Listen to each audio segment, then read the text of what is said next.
શબ્દોના માધ્યમથી આપણને હૃદયનો ભાવ પ્રસ્તુત કરશે પરમ પૂજ્ય મહાન શ્રી રામચંદ્ર ભગવાન ખોડિયાર માત દાન મહારાજની આપા ગીગાની સામજી બાપુની આજે ચૈત્રી નવરાત્રના આઠમા નોરતે સુરવડ ભગવતી ખોડિયારમાંના સાનિધ્યમાં એમના પૂજારીને એટલે જિજ્ઞેશ ભગત વિશેષ જવાબદારી સોંપવા માટેનો સમારંભ એટલે ચૈત્રી નવરાત્રા યજ્ઞ મંડળ તિલકમતી સંતોનું આગમન, સંતોની પધરામણી એવા સમયે આપણા વંદનીય શ્રી દાન બાપુની જગ્યાના માનશ્રી મારી બાપુ બગસરાથી જયરામ બાપુ, પતિ દાદા ભક્તિરામ બાપુ, કંઠ્યાણથી શાસ્ત્રી બાપા બનેલા છે. આટલી અવસ્થા છે છતાં આપણી વચ્ચે એનો પ્રેમ ભાવ વ્યક્ત કરે છે. મોહન દાદાના બાપુજી છે. પ્રકાશ ભગત બાપજી આચાર્ય સનાતન ધર્મ બગડું એ મોહન બાપાની ચેતન યાત્રા કાયમ છે, જેમની સનાતન યાત્રા કાયમ 100 વર્ષ પહેલા કાશી ભણવા ગયા હતા અને આચાર્ય પદ છે જેમને આપણે આવકાર્યા છે. નવજી બાપુ છે, પછી જાંબુડાથી અમારા કિશોર બાપુ, અમારી જગ્યાના મહંતો આંબા છે, આકડિયા છે, જંગલ છે, અમરેલી છે. કોહા ભગત બાપા અમારા નંદપીર મંદિર બગસરાથી છે. તમારે સીઝન લેવાય ગઈ ઘઉંની, કપાસની, ડુંગળીની, અમારે સીઝન ચાલતી છે. વડલા વાવવા, સેવા ધર્મનો વડલો વાવવો એટલે તિલક. અમારી સિઝનમાં દોડવું બહુ પડે, તમારે કેવું પડે ઓપનર હાકી નાખશે. અમારે કઈ ઓપનર તો હોય નહીં, ખંભે પછેડી હોય. આવી રીતે જઈને બેસી કાર્યને દીપાવી દઈએ અને એને અનુમાન કરાવી દઈએ, પાકી વાત કરાવી દઈએ. કોઈ હવે આ જ કામ કરવાનું છે, સેવા ધર્મનું, સનાતનનું જાગરણ કરવાનું છે, ધર્મનો પ્રચાર કરવાનો છે. પૂર્વજોએ જે વાતો કરી છે એને વળગી રહેવાનું છે. આમાં કાંઈ દાણા દોરા કાંઈ કરવા નથી, ખાલી બસ હેલું જવાનું છે.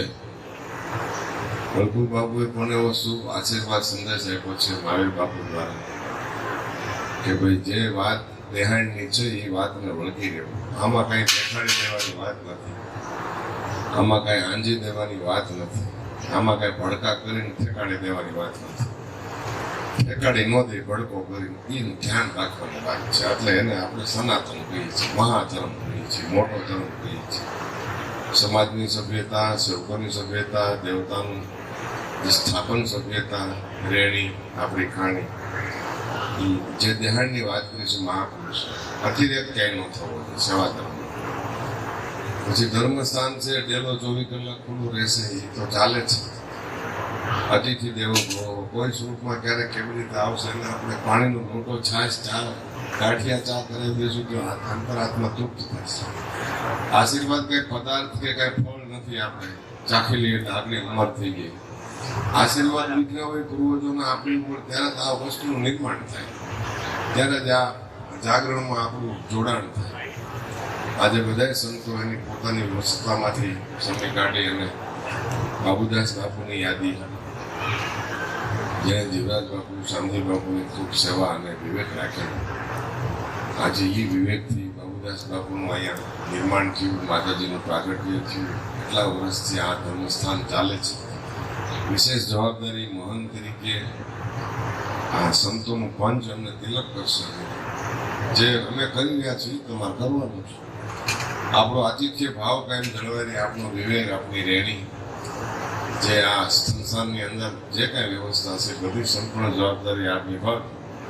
બધા સંતોનો આશીર્વાદ તો છે, પણ તમને આ સેવકો ભક્તોનો પણ સહયોગ અને આશીર્વાદ મળતો. ગ્રસ્તાશ્રમમાં પણ સાધુવાદ હોય છે, ગ્રસ્તાશ્રમમાં પણ એક સેવા ભાવ હોય છે, એને સ્વીકારજો. અને આપ જ્યાં છો ત્યાં જે પૂર્વજોએ તમારી વાત કરી છે, વાતને કાયમ વળગી રહેજો. ભગવાનને પ્રાર્થના કરશું સેવા ધર્મથી તમને નિકટતા મળશે, તમને પ્રભુતા પ્રાપ્ત થાય, તમારા જીવનનો પંથ સરળ બને એવી પ્રભુ પ્રાર્થના. आज श्री कृष्ण कन्हैयालाल के, बोलिए रामदेव जी महाराज के, श्री हनुमान जी महाराज के, अपने अपने गुरुदेव के, सत्य सनातन धर्म के, बोलिए सब संतान के, बोलिए भारत माता के.